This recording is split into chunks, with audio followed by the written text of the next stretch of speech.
Hello बच्चों, कैसे हो? चलिए, उम्मीद करते हैं कि अच्छे ही होंगे।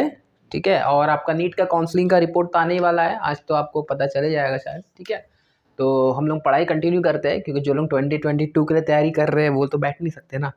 ठीक है, ऐसे ही काफ़ी टाइम हो चुका है। चलिए, तो हम लोग अब तक क्या पढ़े थे? बोर्स मॉडल एटॉमिक मॉडल देख रहे थे, जिसमें हम लोग थॉमसन मॉडल, रुदरफोर्ड मॉडल देख चुके थे। ठीक है, उसके पहले हम लोग discovery of electron, proton, neutron देख चुके थे। ठीक है, atomic number, mass number, isotope सारा खत्म हो चुका था। पार्ट 1 to 4 में आप लोग पिछला वीडियो देख लीजिएगा, नहीं देखे है तो। अब हम लोग यहाँ से चालू करने वाले हैं। मेन जो हम लोग का इंपॉर्टेंट टॉपिक होता है, बोर्स मॉडल देखना है। लेकिन बोर्स मॉडल आने से पहले हम लोग क्या देखना है? Development leading to Bohr's model. मतलब कि बोर्स मॉडल तो अपना मॉडल प्रेजेंट किया, लेकिन बोर्स किस चीज़ से इंस्पायर हुआ, कि क्या क्या चीज़ को लेकर अपना बोर्स मॉडल को बनाए। ठीक है, तो बोर्स के पास भी कुछ तो ज्ञान होगा ना, तब ना हम अपना मॉडल देंगे। तो क्या क्या उसके पास इकट्ठा इन्फॉर्मेशन था? तो पहला बात क्या था? पहला इन्फॉर्मेशन था जो कि आपका dual nature of EM waves. EM बोले तो electromagnetic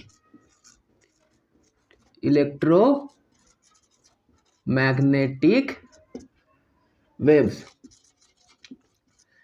dual nature of electromagnetic wave. ठीक है, ये कौन बताया था? ये मैक्सवेल के द्वारा आया था। ठीक है, हम लोग देखते हैं इसमें डुअल नेचर ऑफ, पहले इसको डिटेल में बाद में समझेंगे। Dual nature of electromagnetic wave. और दूसरा जो प्रॉब्लम था, दूसरा एक्सपेरिमेंटल ऑब्जर्वेशन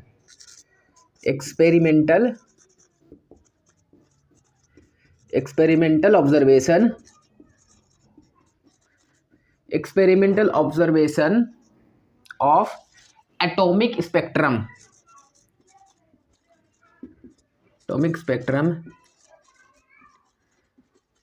ठीक है, experimental observation of atomic spectrum, और जिसको समझाया जा सकता है सिर्फ which can be explained only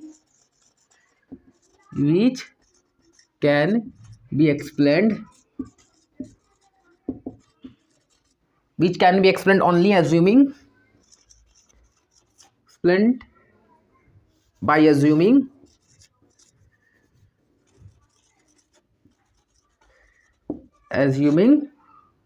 quantized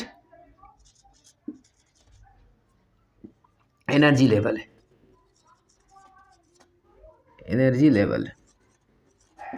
तो ये दो प्रॉब्लम था, मतलब ये दो चीज आ चुका था।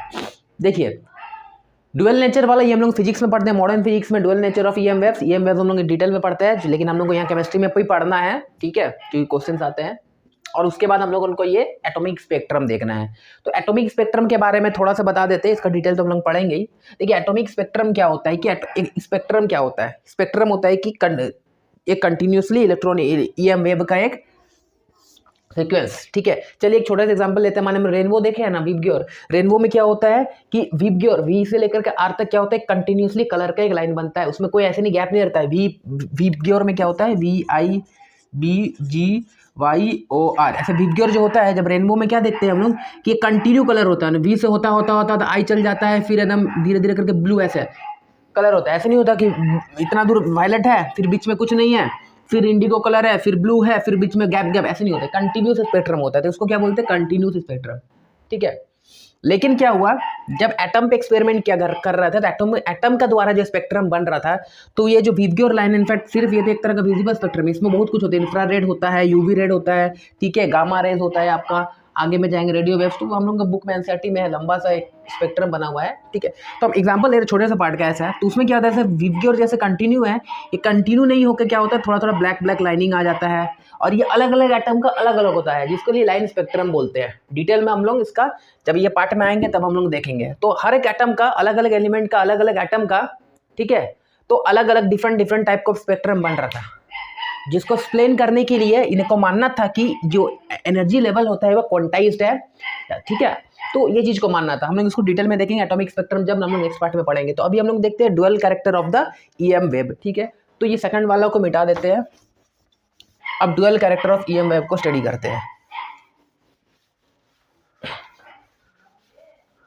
ठीक है, ये वाला आपको देखना है, एनसीईआरटी पेज नंबर 34 में देख लेंगे। ठीक है, development leading to the Bohr's model.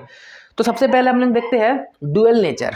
अच्छा, ये डुअल नेचर मतलब दो नेचर, क्या किया नेचर, ठीक है। देखिए सबसे पहले ईएम वेव मतलब समझते हैं। ई मतलब होता है इलेक्ट्रिक एंड दो मैग्नेटिक, इलेक्ट्रोमैग्नेटिक वेव। ये कब होता है, मैक्सवेल कहते हैं जब कोई भी चार्ज पार्टिकल मूव करता है, एक्सेलरेट करता है, तो उसमें से दो वेव रिलीज होता है। एक निकलता है इलेक्ट्रिक वेव, इलेक्ट्रिक फील्ड बनता है जिसको हम ई बोल रहे हैं, एंड एक होता है मैग्नेटिक फील्ड जिसको हम लोग बी बोल रहे हैं। तो इनको कंबाइन करके होता है इलेक्ट्रोमैग्नेटिक फील्ड। अच्छा, ये इलेक्ट्रोमैग्नेटिक वेव जो होता है ये क्या होता है, ये ट्रांसवर्स नेचर का होता है। क्या होता है ये ट्रांसवर्स नेचर का होता है, ठीक है। चलिए अब dual nature of electromagnetic wave. Electromagnetic wave का दो नेचर है। क्या क्या नेचर है, देखिए ये डुअल नेचर है। क्या क्या डुअल नेचर है, इलेक्ट्रोमैग्नेटिक वेव एग्जांपल लाइट मान ले रहे हैं, ठीक है। एग्जांपल मानिए, एग्जांपल लाइट है, लाइट एक तरह की इलेक्ट्रोमैग्नेटिक वेव है। चलिए डुअल नेचर, पहला नेचर मानिए ये वेव नेचर है, ठीक है, एंड दूसरा नेचर है मानिए पार्टिकल नेचर, पार्टिकल नेचर। तो हो गया dual nature, wave nature and particle nature, ठीक है। अच्छा अब देखिए ये जो वेव नेचर होता है इसको बोल रहे थे मैक्सवेल कि आपका वेव नेचर का होता है लाइट या फिर ईएम वेव, ठीक है। मैक्सवेल कितना 1870 में, डेट याद करना है नहीं करना है, ठीक है। लेकिन पार्टिकल नेचर जो होता है ना वो बहुत पहले से चले हुआ आ रहा है। न्यूटन्स का टाइम से न्यूटन्स भी मानते थे कि जो light consist of a particle, particular nature को न्यूटन भी मानते थे। कॉर्पोसेल्स नाम का हम लोग पढ़ते हैं, हम लोग फिजिक्स में भी देख लेंगे इसका। तो मानते तो थे न्यूटन, न्यूटन बोले थे कि ये पार्टिकल का होता है बिफोर 19th सेंचुरी, ये आफ्टर 19th सेंचुरी या फिर ड्यूरिंग 19th सेंचुरी, यह है बिफोर 19th सेंचुरी का माना जाता था। बाद में मैक्सवेल बताया कि नहीं ये वेव नेचर का होता है। मैक्सवेल का कहना वेव नेचर का होता है एंड न्यूटन का कहना था पार्टिकल नेचर का होता है। लेकिन जो मेन काम होता है पार्टिकल नेचर का, जो मेन काम था जितो था, लेकिन मेन जो चीज था वो था प्लैंक्स। प्लैंक्स क्या बोले, प्लैंक्स क्वांटम थ्योरी जो तक से, प्लैंक्स क्या बोले जिसमें क्वांटम, प्लैंक्स क्वांटम थ्योरी। तो अब हम लोग यहां पर दो चीज देखते हैं, वेव नेचर के साथ था मैक्सवेल, पार्टिकल नेचर का था प्लैंक्स एंड न्यूटन, ठीक है। देखिए न्यूटन क्या बोले पार्टिकल का होता है, लेकिन प्लैंक्स क्या किए, प्लैंक्स बोले कि हाँ ये पार्टिकल का होता है, लेकिन क्या होता है वो क्वांटम थ्योरी यानी कि क्वांटाइज्ड होता है, यानी कि जो ईएम वेव है वो पार्टिकल से बना हुआ था। एंड वो हर एक पार्टिकल है जिसको क्वांटम बोल रहे हैं, क्वांटम बोले हैं, और हर एक पार्टिकल है लाइट ईएम वेव जो बना हुआ है वो छोटे छोटे पार्टिकल से बना हुआ है, एंड उस पार्टिकल को यहाँ पर बोले क्वांटम, ठीक है। और उसमें क्या होता है एक पर्टिकुलर चार्ज होता है, मतलब कि पर्टिकुलर अमाउंट ऑफ एनर्जी होता है, और भी एक होल नंबर का मल्टीप्लिकेशन में होता है, ठीक है। तो क्या हुआ, तो जो एनर्जी होता है यानी कि ईएम वेव में जो पार्टिकल, मानिए ईएम वेव, मानिए ये एक एग्जांपल देखिए, मानिए कि जैसे ये एक ईएम वेव है, ठीक है। तो पार्टिकल नेचर में मानना था पहले कि इसमें छोटा छोटा पार्टिकल होता है, न्यूटन बस बोल दिए थे कि पार्टिकल होता है। प्लैंक बोले कि हाँ ये पार्टिकल तो होता है, लेकिन इस पार्टिकल में एक एनर्जी, और एनर्जी पैकेट्स को हम लोग क्या बोलते हैं, क्वांटम क्या है, एनर्जी पैकेट्स है, स्मॉल एनर्जी पैकेट है, स्मॉल एनर्जी पैकेट्स है, स्मॉल एनर्जी पैकेट्स है। और अगर हम पर्टिकुलरली सिर्फ लाइट की बात करेंगे तो क्वांटम का जगह लाइट के लिए जब स्पेसिफिकली बोलेंगे तो वही चीज को हम लोग लाइट के लिए फोटोन बोलते हैं। Photon is a special quantum है यूज्ड फॉर लाइट। लाइट का क्वांटम बोलेंगे तो फोटोन भी बोल सकते हैं। फोटोन मतलब अंडरस्टूड है कि वो क्वांटम लाइट की बात कर रहे हैं, ठीक है। फोटोन बोलेंगे, फोटोन बोलेंगे तो ये भी होगा small energy packet of, energy packets of light की बात हो जाएगा, तभी स्पेशली होगा लाइट के लिए। ये थोड़ा सा बात था, ठीक है। यानी कि न्यूटन बोले कॉर्पोसेल्स का बना होता है पार्टिकल, तो प्लैंक्स बोले हाँ वही चीज का बना होता है, लेकिन बोल दिए कि वो जो पार्टिकल होता है ना छोटा छोटा, उसमें कुछ एक whole number multiplication of energy होता है, एक छोटा छोटा एनर्जी पैकेट होता है, तो उसी को बोल दिए कि हाँ पार्टिकल होता है उसमें एनर्जी होता है, क्वांटम थ्योरी यही बात है। इसके आगे हम लोग देखेंगे फोटो इलेक्ट्रिक इफेक्ट इसके बाद। तो इससे इंस्पायर होकर एक बंद चीज आता है photo electric effect, photo electric electric effect, ये फोटो इलेक्ट्रिक इफेक्ट को कौन दिए थे? हर्ट्ज लाए थे, हर्ट्ज किए थे, हर्ट्ज किए थे, ठीक है, हर्ट्ज किए थे। यहाँ तक थोड़ा बात समझ में आ रहा है? फोटो इलेक्ट्रिक इफेक्ट भी फिजिक्स में, मॉडर्न फिजिक्स में देखते हैं। यहाँ पर हम लोग इसको थोड़ा सा देखेंगे क्योंकि जो बुक में है जितना पढ़ना है उतना देखेंगे, बाकी हम लोग फिजिक्स में इसको डिटेल में देखेंगे, फिजिक्स भी हम ही पढ़ेंगे, ठीक है। अब हम लोग देखते हैं मैक्सवेल की बात क्या था। ये तो पहले का बात था। मैक्सवेल बोल रहे थे कि जो लाइट होता है वो वेव नेचर का होता है। अच्छा, अब वेब है नेचर का होता है तो वेब के बारे में कुछ बात जानना पड़ेगा। वेब क्या होता है? मानिए ऐसा है, हम लोग एग्जांपल ले रहे हैं, ये छोटा सा है, ठीक है, ये आपका है वेब, और ले लेते हैं, चलिए, ठीक है, वेब। अब जब ये वेब बनता है तो इसमें कुछ टर्म्स निकालना होगा। क्या क्या होगा? सबसे पहले देखिए, ये जो मैक्सिमम क्रेस्ट बोलेंगे इसको, या डीप के अंदर होता है ट्रॉक बोलते हैं, ठीक है, ये दो होता है। तो ये चाहे कितना नीचे तक जा रहा है, ये कितना ऊपर तक जा रहा है, तो हाइट होगा ना, इसको क्या बोलते हैं? एम्पलीट्यूड। एम्पलीट्यूड होगा, चलिए हम लोग ए से रिप्रेजेंट कर दे रहे हैं, ठीक है। अच्छा, उसके बाद आपका देखिए क्या होगा, एम्पलीट्यूड होगा इसमें, ठीक है। उसके बाद आपका क्या होगा? फ्रीक्वेंसी होगा। फ्रीक्वेंसी क्या होता है पहला देखेंगे, फ्रीक्वेंसी, ठीक है। फ्रीक्वेंसी जिसको हम लोग स्मॉल एफ से रिप्रेजेंट करते हैं और म्यू से रिप्रेजेंट करते हैं। स्मॉल एफ से कब रिप्रेजेंट करते हैं? जब हम वेव कोई भी चीज़ का जिसको मीडियम चाहिए, अगर हम कुछ कोई भी वेव का डिस्क्राइब करते हैं तो हम लोग एफ यूज़ करेंगे। और फ्रीक्वेंसी में म्यू कब यूज़ करेंगे? जब हम स्पेशली ईएम वेव की बात करेंगे, इलेक्ट्रोमैग्नेटिक वेव का ही जगह जब हम बात करेंगे तब हम लोग उसमें म्यू यूज़ करते हैं, ठीक है। ऐसा कोई ज़रूरी नहीं कि आप एफ यूज़ करें, म्यू यूज़ करें, ऐसा कोई दिक्कत नहीं है। आपको अपना दिमाग में होना चाहिए कि फ्रीक्वेंसी वर्ड यूज़ करना है। अब उसके लिए आप म्यू का साइन लगाइए, एफ का साइन लगाइए, ठीक है। चलिए, तो फ्रीक्वेंसी, अच्छा फ्रीक्वेंसी क्या होता है? फ्रीक्वेंसी होता है कि number of wave passing in पर सेकंड इन यूनिट टाइम, यानी कि पर सेकंड में कितना ठो वेव आपका एक पर्टिकुलर जगह से पास हो रहा है, उसको क्या बोलेंगे? फ्रीक्वेंसी। मानिए कि सपोज इसको हम एक जगह लिए, इसको हम लोग माने, ठीक है। अब मानिए एक सेकंड में, मानिए 1 सेकंड में आपके पास देखिए यहाँ से चालू हुआ, दोबारा यहाँ आया, तो आपका एक वेव कंप्लीट हुआ। तो मानिए हम इस जगह को ऐसे हाथ देकर रखे हुए हैं, ठीक है, और वेव तो कंटिन्यू चलता रहेगा, वेव तो कंटिन्यू चलता रहेगा, ठीक है, वेव तो कंटिन्यू चलता रहेगा। तो मानिए जब हम यहाँ पर हाथ दिए हैं ऐसे करके, तो ऐसे वाला एक वेव पार हो गया, 2 वेव पार हो गया, 3 वेव पार हो गया, फिर एक सेकंड में 10 वेव पार हो गया, तो क्या हो जाएगा? उसका 10 पर सेकंड हो जाएगा, 10 पर सेकंड हो जाएगा। तो फ्रीक्वेंसी का यूनिट क्या होता है? पर सेकंड होता है। तो फ्रीक्वेंसी का यूनिट क्या होगा? फ्रीक्वेंसी जिसका यूनिट होगा सेकंड इनवर्स, ठीक है। चलिए, फ्रीक्वेंसी को डिफाइन कर लिया है, ठीक है। नेक्स्ट क्या है? अच्छा, अब हम लोग को नेक्स्ट देखना है वेवलेंथ। वेवलेंथ मतलब क्या है कि जब एक वेव कंप्लीट होगा तो वो एक्चुअली कितना डिस्टेंस को ट्रेवल किया। मानिए यहाँ से देखेंगे, जब यहाँ से ये जब यहाँ गया होगा, या फिर इसको इनिशियल पॉइंट मानेंगे तो यहाँ से यहाँ गया होगा, ठीक है। यानी कि चलिए कोई दो सेम जगह यहाँ से, तो इसको बोलते हैं लैम्डा, दैट इज वेवलेंथ। यहाँ से चालू हुआ, दोबारा यहाँ आ गया, या फिर अगर यहाँ से देखेंगे तो यहाँ से चालू हुआ, यहाँ आ गया, कोई एक पॉइंट से इनिशियल दोबारा आ गया, तो कितना डिस्टेंस को कवर किया, दैट इज द वेवलेंथ, ठीक है। तो ये हो गया आपका वेवलेंथ। वेवलेंथ को क्या साइन क्या देते हैं? वेवलेंथ को हम लोग लैम्डा से रिप्रेजेंट करते हैं, ठीक है। अब इसका कुछ कुछ यूनिट हो सकता है अपने हिसाब से देखेंगे, जैसे मीटर होगा, सेंटीमीटर होगा, और छोटा यूनिट देखेंगे तो एमस्ट्रॉन्ग होगा, ठीक है। उसके बाद में देखते हैं पिकोमीटर होता है, ठीक है। तो यूनिट में देखेंगे, हम लोग को पता है कि 1 मीटर, कुछ कुछ देख लेते हैं जो काम आएगा यहाँ पर, एमस्ट्रॉन्ग में देख लेते हैं, ठीक है। 1 angstrom equals to 10⁻⁻10 metre, conversion में काम आएगा, लिख लीजिएगा, ठीक है। देन 1 पिकोमीटर, जिसको जेड पीएम लिखा होता है, जिसको 1×10⁻12 मीटर कर सकते हैं, ठीक है।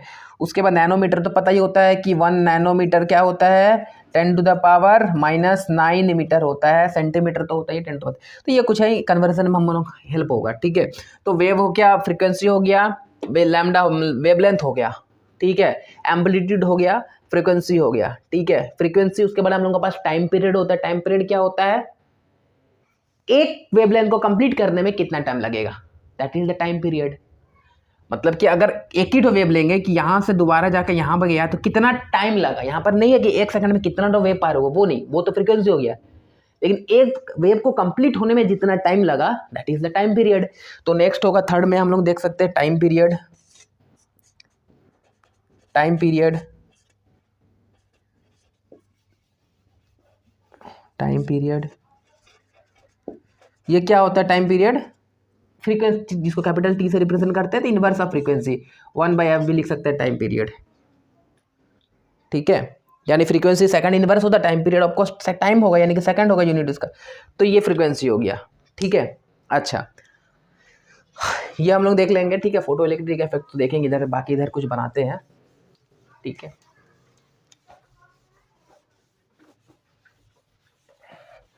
चलिए तो ये टाइम पीरियड हो गया, फ्रीक्वेंसी हो गया। अब हम लोग यहाँ से फॉर्मूला को कुछ कुछ हम लोग डिस्कवर करेंगे, देखेंगे। हम लोगों के पास जो फॉर्मूला था उसको याद रख लेते हैं, क्योंकि देखिए हम लोग यहाँ पर कम से कम 9 to 10 फॉर्मूला बनेगा ओवरऑल इस एटॉमिक स्ट्रक्चर के चैप्टर में।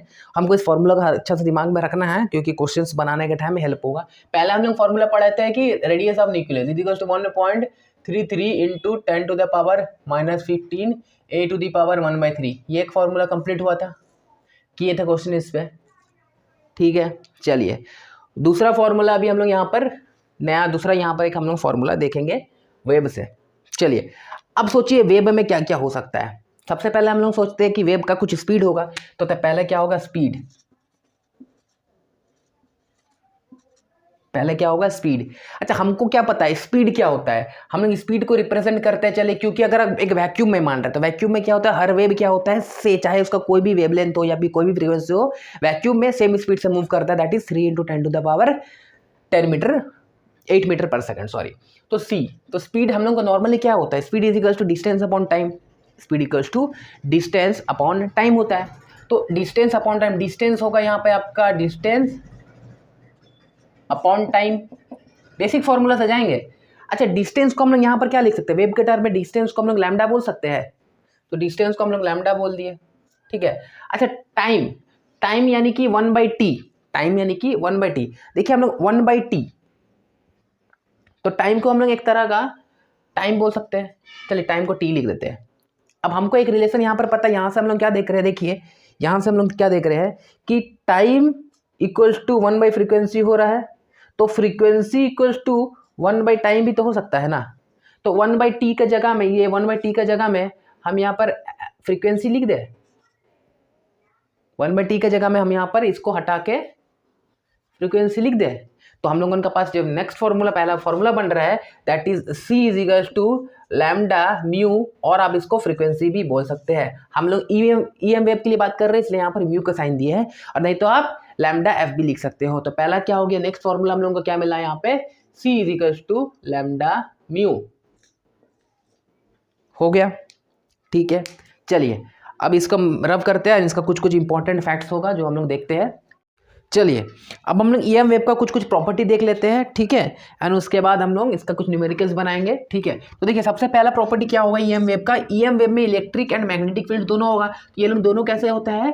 ट्रांसवर्स नेचर का होता है। ठीक है, तो क्या होगा? Electric and magnetic field are transverse in nature.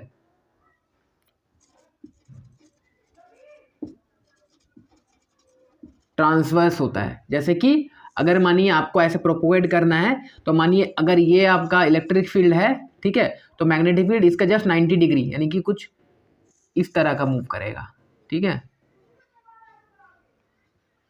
और ये बीच में एंगल जो बनेगा ये 90 डिग्री का एंगल बनेगा। ठीक है, अगर ये इलेक्ट्रिक फील्ड हुआ तो ये वाला होगा बी मैग्नेटिक फील्ड। ठीक है, अच्छा दूसरी बात क्या है? देखिए कि इलेक्ट्रिक फील्ड तो आपका इलेक्ट्रोमैग्नेटिक वेव तो बहुत तरह का होता है, बहुत तरह की इलेक्ट्रिक फील्ड हो, इलेक्ट्रोमैग्नेटिक वेव होता है जिसका अलग अलग फ्रिक्वेंसी होगा, अलग अलग वेवलेंथ होगा। तो इन सारा को अगर हम देखेंगे तो मेनी मतलब कि combination of electromagnetic wave with different frequency and different wavelength, तो उसको कॉम्बिनेशन करके क्या बोलते हैं? इलेक्ट्रोमैग्नेटिक स्पेक्ट्रम बोलते हैं। क्या होता है? Electromagnetic spectrum.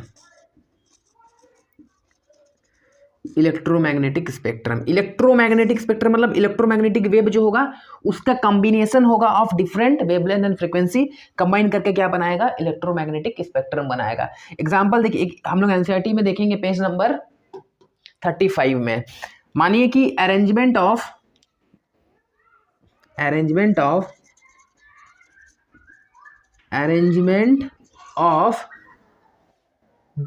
Electromagnetic wave with EM wave with different frequency and with various frequency और वेवलेंथ, एंड उस अरेंजमेंट को हम लोग इलेक्ट्रोमैग्नेटिक स्पेक्ट्रम कहते हैं। ठीक है, तो चलिए इलेक्ट्रोमैग्नेटिक स्पेक्ट्रम हम एक बनाएंगे, क्योंकि जिससे हम लोगों को काफ़ी सारा क्वेश्चन करना है, तो इसको पॉइंट में हाईलाइट में रखते हैं, इसको हम लोग डिटेल में आगे देखेंगे थोड़ा देर बाद। ठीक है, उसके बाद क्या कहा गया कि जो आपका जो इलेक्ट्रोमैग्नेटिक वेव होता है वो वैक्यूम में, चाहे कोई भी तरह का इलेक्ट्रोमैग्नेटिक वेव हो, क्योंकि यहाँ पर अलग अलग फ्रिक्वेंसी हो या अलग अलग वेव हो, अलग अलग वेवलेंथ हो, वैक्यूम में सारा EM वेव सेम स्पीड से ट्रेवल करता है। All EM wave travel with same speed in vacuum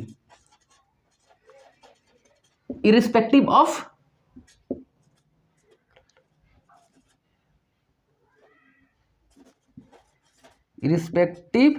of wavelength हो या फ्रीक्वेंसी हो, कोई फर्क नहीं पड़ता क्या वेवलेंथ है क्या फ्रीक्वेंसी है। ठीक है, अच्छा, और क्या बात बोल सकते हैं इस पे, फोर्थ में, जिसका वेवलेंथ जितना कम होगा वो ज्यादा बेंड करेगा। ठीक है, wavelength with less frequency, wavelength with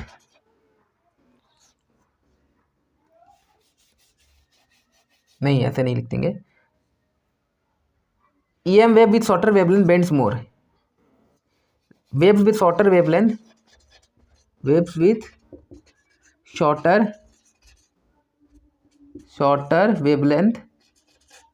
wavelength lambda direct लिख रहे हैं। ठीक है, बेंड्स मोर,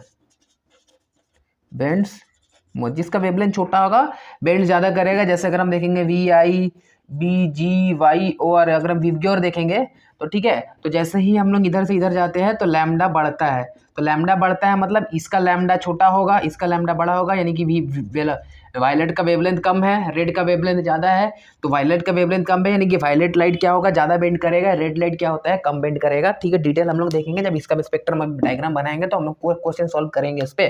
ठीक है, तो चलिए, तो ये है हमारा क्या है, ये है आपका इलेक्ट्रोमैग्नेटिक स्पेक्ट्रम। ये क्या है, इलेक्ट्रोमैग्नेटिक स्पेक्ट्रम। समझते हैं, एनसीईआरटी पेज नंबर 35 में है। ठीक है, देखिए, ये देखिए लॉन्ग रेडियो वेव है, माइक्रोवेव है, IR है, अल्ट्रावायलेट रे, एक्सरे है, गामा रे है, इसमें से छोटा सा एक पार्ट है जो कि हम लोग उनका विजिबल स्पेक्ट्रम है। ठीक है, तो ये सारा आपका क्या इलेक्ट्रोमैग्नेटिक वेव है, एंड इसका अरेंजमेंट ऑफ डिफरेंट फ्रीक्वेंसी, देखिए ऊपर में हाथ में लिखा हुआ फ्रीक्वेंसी और नीचे में आपका क्या है, ये वेवलेंथ है। तो डिफरेंट इलेक्ट्रोमैग्नेटिक वेव का अरेंजमेंट कर रहे हैं with different frequency and different wavelength, तो इसको क्या बोलते हैं, इलेक्ट्रोमैग्नेटिक स्पेक्ट्रम हो गया, इलेक्ट्रोमैग्नेटिक स्पेक्ट्रम हो गया।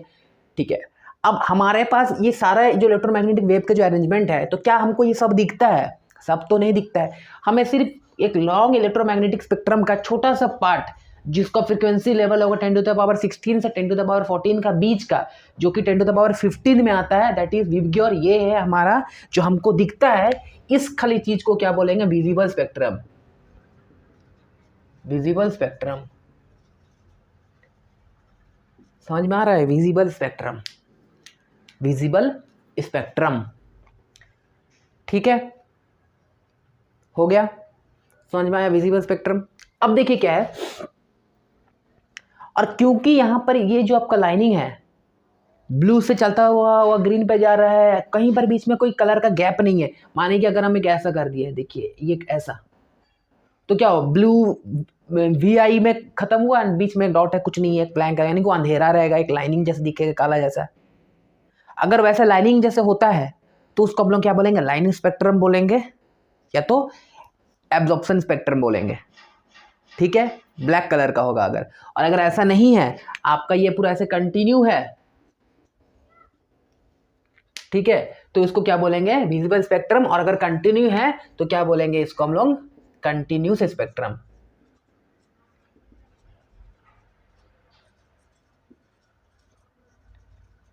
Continuous spectrum. लेकिन हर एटम का कुछ अलग अलग लाइन स्पेक्ट्रम बनता था, क्योंकि पूरा ऐसे कंटिन्यूस बनता नहीं था, कहीं ना कहीं एक सिंगल 2-4 लाइनिंग आ जाता था। जो कि हाइड्रोजन के लिए एक्सपेरिमेंट किए थे बोर, जिसमें हम लोग पढ़ते हैं हाइड्रोजन स्पेक्ट्रम, जिसमें हम लोग पढ़ते हैं Lyman series, Balmer series, Paschen series पढ़ते हैं ना। नीट 2019 में क्वेश्चन भी आया था, विजिबल स्पेक्ट्रम में हाइड्रोजन स्पेक्ट्रम पर कौन सा लाइन विजिबल है, तो बाल्मर सीरीज का क्वेश्चन था। ठीक है, तो हम लोग वहाँ पर उस सब में जाएंगे। तो ये आपको समझ में आना चाहिए, क्या इलेक्ट्रोमैग्नेटिक स्पेक्ट्रम ये है, उसमें से छोटा सा पार्ट हम लोगों का ये है विजिबल स्पेक्ट्रम। उसका भी अगर ये कंटिन्यूस में है तो उसको हम लोग क्या बोलते हैं, कंटिन्यूस स्पेक्ट्रम। अगर वहाँ पर कंटिन्यू नहीं होता है, कुछ आपको ब्लैक ब्लैक लाइनिंग दिखता है, यानी कि वो सब लाइन आपका गायब है, यानी कि वो सब, क्योंकि हमको पता है लाइट में एनर्जी होता है, जो भी हम लोग पढ़ेंगे आगे। तो अगर लाइनिंग आ रहा है तब हम लोग उसको बोलेंगे लाइन स्पेक्ट्रम।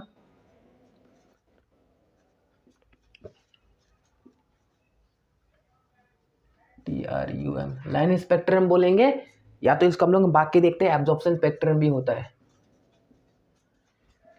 एब्जॉर्प्शन स्पेक्ट्रम,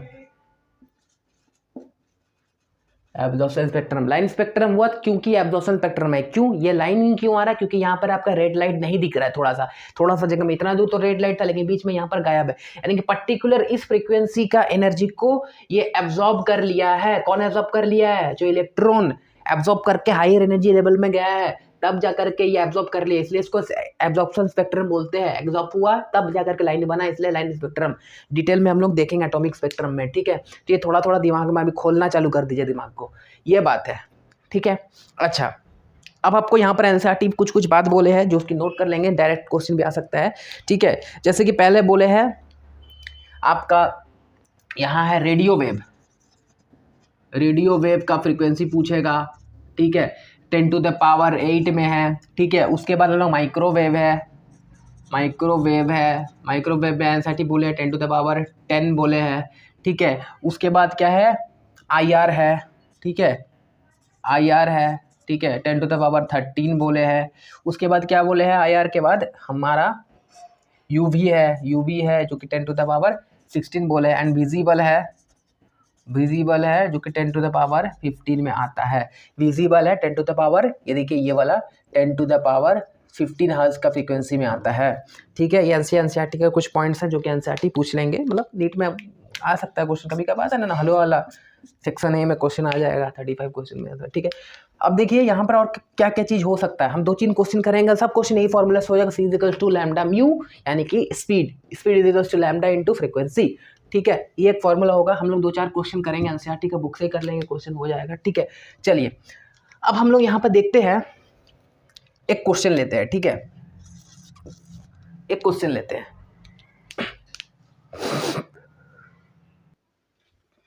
चलिए यहाँ देखिए क्वेश्चन क्या है, a radio station broadcast the frequency of 1368 kilohertz, frequency दे दिया है। ठीक है, calculate wavelength and name the wave, wavelength निकाल लेंगे, फ्रीक्वेंसी देखेंगे, और उसके बाद उस वेव का नाम क्या है वो नाम हम लोगों को बताना है। ठीक है, चलिए सबसे पहले देखेंगे वेवलेंथ निकालना। अच्छा, वेवलेंथ मतलब क्या बोल रहे हैं, यहाँ पर लैम्डा निकालने बोल रहे हैं। ठीक है, हमारे पास एक ही फॉर्मूला है, क्या, C = λμ है। ठीक है, तो यहाँ पर अप्लाई करते हैं, या सॉल्यूशन करते हैं, क्या होगा, C = λμ, लैम्डा निकालना है तो क्या होगा, लैम्डा =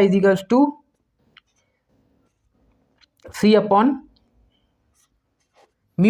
लैम्डा = C/μ। ठीक है, तो चलिए देखते हैं C कितना है, C का वैल्यू है 3 × 10⁸8 मीटर पर सेकंड होता है, स्पीड ऑफ लाइट है। ठीक है, म्यू फ्रीक्वेंसी कितना दिया है, किलो हर्ट्ज दिया है, किलो हर्ट्ज यानी किलो मतलब 10⁻3 कर देना है इंटू में। ठीक है, यानी कि 3 × 10⁸8 बाई म्यू 1368 इंटू 10⁻3। क्योंकि यहाँ पर किलो लिखा हुआ है। हो गया, कैलकुलेशन करेंगे 10⁻3 एंड 10⁻8 कैंसिल हो जाएगा, 10⁻5 हो जाएगा। ठीक है, यानी कि 3000 बाई 1368 इंटू 10⁻2। जब फर्दरली हम इसे सॉल्व करेंगे तो इसका आएगा, ये देखिए 3000 है या 1300 है, 1300 इंटू 2600 कुछ हो रहा है, 3000 यानी कि 2 से थोड़ा सा कुछ ज़्यादा होगा। ठीक है, यानी कि मानिए 2 से थोड़ा ज़्यादा होगा ना। ठीक है, 2.2 ही मान लेते हैं। ठीक है, इंटू 10⁻2 यानी कि 220 अप्रॉक्सीमेटली, इससे आसपास ही आंसर होगा। ठीक है, लैम्डा है, मीटर हो जाएगा। ठीक है चलिए, तो ये आपका इतना मीटर हो गया, 2200 मीटर। अब इसका नाम देना है क्या है, name of the EM wave. क्या नाम होना चाहिए, फ्रीक्वेंसी में अगर देखेंगे या फिर वेवलेंथ में देखेंगे, देखिए 220 मीटर में, यानी कि यहाँ पर आपका 100 के आसपास है, यानी कि ये ज़्यादा, यानी कि इसके आसपास होगा। क्या होगा आपका, यहाँ पर रेडियो वेव लिख देंगे डायरेक्ट। ये कौन सा वेव होगा, ये होगा रेडियो वेव होगा। तो आपको ये देख के समझ में आ जाना चाहिए। ठीक है, एक तो क्वेश्चन और करेंगे, इसको लिखिए। चलिए, अब नेक्स्ट क्वेश्चन देखिए क्या है। Wavelength range of visible spectrum is 400 nanometre to 750 nanometre. जो इसका वेवलेंथ ज़्यादा, मानिए रेड है, वेवलेंथ ज़्यादा है, ये वॉयलेट है, क्वेश्चन में दिया हुआ रहेगा। तो find the range of its frequency. Same यही रेंज, ये वेवलेंथ में रेंज दिया हुआ है आपका, ये फ्रीक्वेंसी का टर्म में देना है इसका रेंज को। ठीक है, कोई बात नहीं, पहले हम इसका निकाल लेंगे, फिर इसका निकाल लेंगे, रेंज में लिख देंगे। चलिए सॉल्व करते हैं। सॉल्यूशन क्या होगा, इसके लिए लिखते हैं। चलिए, फॉर वायलेट के लिए देखिए C = लैम्डा म्यू पता है। लैम्डा आपका कितना दिया हुआ है, 400 नैनोमीटर दिया हुआ है। आपको फ्रीक्वेंसी निकालना है, तो म्यू = क्या करेंगे, C डिवाइड बाई लैम्डा कर लेंगे। चलिए, C का वैल्यू कितना है, 3 इंटू 10⁸ मीटर पर सेकंड, और आपका लैम्डा कितना है यहाँ पर 400। अच्छा, यहाँ नैनोमीटर है, हमको क्या पता है कि 1 नैनोमीटर इक्वल्स टू 10⁻⁻9 मीटर, यानी यहाँ इंटू कर देंगे 10⁻⁻9। ठीक है, चलिए अब इसको करते हैं सॉल्व। ये वाला पावर को हम ऊपर ले जाएंगे। ये देखिए एक्चुअली क्या हो जाएगा, 3 इंटू 10⁸ इंटू 10⁻⁻9 ऊपर चला जाएगा, +9/400 हो जाएगा। चलिए काम करते हैं, इसको और थोड़ा छोटा करते हैं। ये 2 जीरो काट देते हैं, 2 जीरो काट देते हैं, 6 हो गया। यानी कि आपको मिल रहा है 3 इंटू 10⁻6 इंटू 10⁻9/4। ठीक है, यानी कि अगर हम देखें 3 डिवाइड बाई 4 कर देते हैं, 4 डिवाइड बाई 3, 3 0 0, ये काम करते हैं, सॉरी 0.307 2.0 0.75, तो 0.75 हो जा रहा है इसका, और ये इंटू 10⁻15,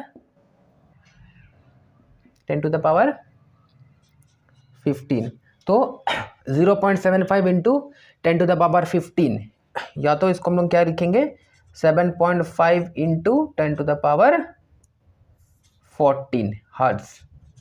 ये किसका हो गया, वायलेट का। उसी तरह हम लोग रेड का लिखेंगे।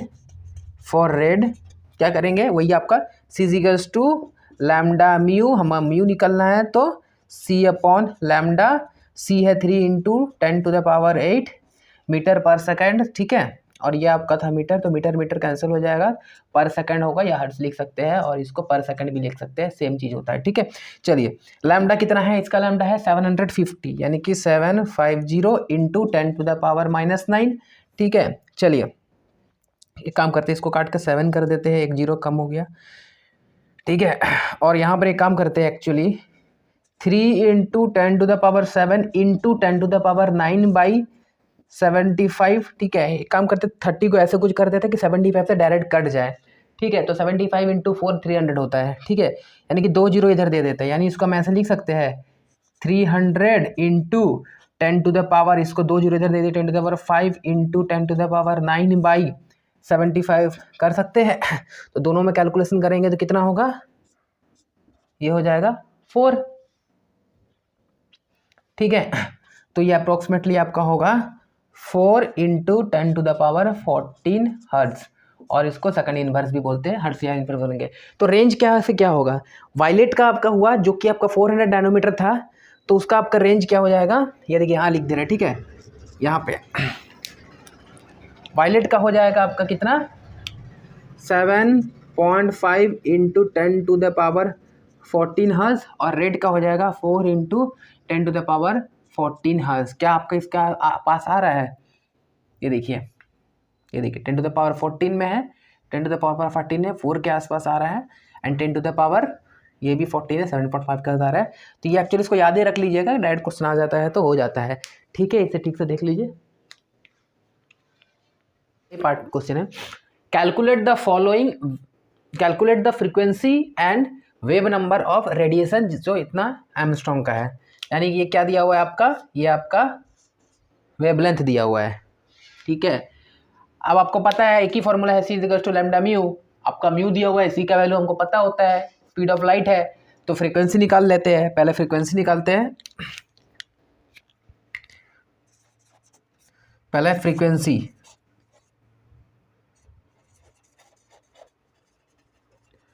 फ्रीक्वेंसी डायरेक्ट दिखता है, ठीक है। म्यू इक्वल्स टू क्या लिखेंगे हम लोग, C upon lambda, C upon lambda, C 3 into 10 to the power 8 metre पर सेकंड, ठीक है। लैम्डा, लैम्डा यहाँ देखिए एमस्ट्रॉन्ग में दिया हुआ है, हम क्या बताए थे कि 1 angstrom equals to 10 to the power -10 metre होता है, ठीक है। तो क्या लिखेंगे लैम्डा का जगह में 5800 into 10 to the power -10 metre, ठीक है। ये मीटर सेकंड इनवर्स था, तो मीटर मीटर कैंसिल हो गया, तो सेकंड इनवर्स यानी यूनिट तो आपका फ्रीक्वेंसी है, तो हर्ट्ज में ही आएगा, ठीक है। चलिए देखिए 2 जीरो काटते हैं, 2 जीरो काटते हैं, 6 कर दिए, यानी कि 3 डिवाइड बाई 58, और ये 10 टू द पावर -10 है, ऊपर चल जाएगा तो 10 टू द पावर +10 हो जाएगा। तो ये आपका लगभग आएगा 3, इनफैक्ट इसको हम लोग 300 कर देते हैं, कैलकुलेशन में ईजी होगा, ठीक है।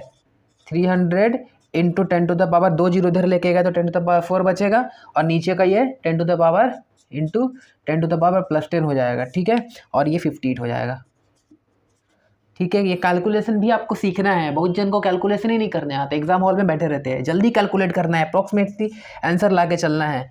उसके बाद क्या होगा, ये दोनों हिला के 10 टू द पावर 14 हो जाएगा, ठीक है। और देखिए ये 58 है, ये 300 है, यानी कि 58 300 आपका आंसर कितने के आसपास होना चाहिए, अगर 50 होता तो आपका 6 से हो जाता, लेकिन ये आपका 6 से कम होना चाहिए, ठीक है, यानी कि 5 के आसपास होना चाहिए, ठीक है। सो 5.58 60 अगर ये होता तो 5 होता, तो अगर ये 60 होता आपका तो 5 होता, 60 5 से थोड़ा ज़्यादा होगा, 5.17 या 18 या 5.2 के आसपास आप इसको लिख सकते हैं। एनसीईआरटी 178 5.2 के आसपास इसका कुछ आंसर आएगा, ठीक है। यूनिट है हर्ट्ज में, ठीक है। चलिए अब हम लोग नेक्स्ट देखते हैं वेव नंबर। अच्छा, अब ये वेव नंबर क्या होता है, इसे तो बताए नहीं थे, वेव नंबर क्या होता है ना, वेव नंबर क्या होता है,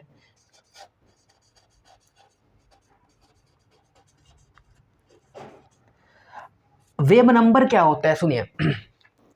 वेव नंबर आपका होता है नंबर ऑफ वेव, कितना तो वेव आपका कोई भी गिवन यूनिट में कितना तो वेव है, यानी कि आपका अगर 1 मीटर का एक लंबा डिस्टेंस है, उसमें आपका कितना तो वेव बन रहा है, that is the wave number. Wavelength क्या होता है, देखिए एग्जाम्पल, देखिए यहां से यहां, ठीक है, ये वाला आपका एक वेवलेंथ है, या फिर ऐसे देखेंगे तो यहां से यहां आपका एक वेवलेंथ है, ठीक है, ये वेवलेंथ है, यानी एक वेव को कंप्लीट करने में कितना डिस्टेंस लगा, दैट इज द वेवलेंथ। लेकिन वेव नंबर क्या होगा कि गिवन, माने कि यहाँ से आपका यहाँ का डिस्टेंस है 1 मीटर का सपोज, तो आपका देखिएगा ये एक वेव, ये 2 वेव, मानिए ये 3, 1 2 3 वेव हो रहा है, यानी 1 2 यानी कि इसका वेवलेंथ कितना हो जाएगा 3, और क्योंकि पर मीटर में है यानी कि 1 मीटर में 3 है, यानी कि 3 वेव नंबर पर मीटर। तो वेवलेंथ का जस्ट उल्टा, वेवलेंथ मीटर में होता है, इसका यूनिट क्या होगा पर मीटर में होगा, यानी कि वेवलेंथ क्या है, एक वेव का कितना लेंथ हो रहा है दैट इज वेवलेंथ, और वेव नंबर क्या है पर यूनिट लेंथ में आपका कितना तो वेव जा रहा है that is the wave number. तो यानी कि wave number is inversely proportional to the wavelength, यानी कि हम ऐसे लिख सकते हैं वेव नंबर का जो सिंबल है, वेव नंबर को हम लोग ऐसे म्यू करके एक डैश दे देते हैं, और दैट इज 1 वेवलेंथ, ये होता है आपका वेव नंबर। ठीक है, तो वेव नंबर क्या कर सकते हैं, डायरेक्टली जो वेवलेंथ दिया हुआ है उसके इन्वर्स कर देंगे, यानी कि वेव नंबर अगर मेरे को निकालना होगा दैट इज वेव नंबर अगर हम निकाले तो 1/λ कर देंगे। ठीक है, जो भी वेवलेंथ होगा उसको 1 कर दीजिए, that is the wave number होता है। तो कितना होगा 1/5800 इंटू 10⁻⁻10। ठीक है, कर देंगे। चलिए, जब 10⁻⁻10 करेंगे उसको उल्टा लिखेंगे तो क्या होगा 10⁻10/5800 ऐसा कुछ कर सकते हैं। इसको एक काम करते थोड़ा छोटा करते हैं ना, ये 8 कर देते हैं, एक्सक्यूज मी।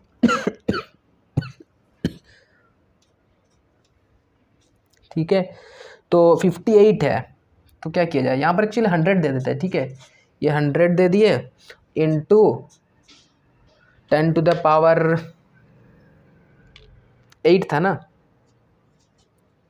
2 इसको दे दिए, 10⁻6 रखते हैं, यानी यहाँ पर हम 58 रखते हैं। तो क्या होगा देखिए 2 से थोड़ा कम कुछ वैल्यू होगा, दैट इज़ 1.7 1.8 के आसपास आएगा।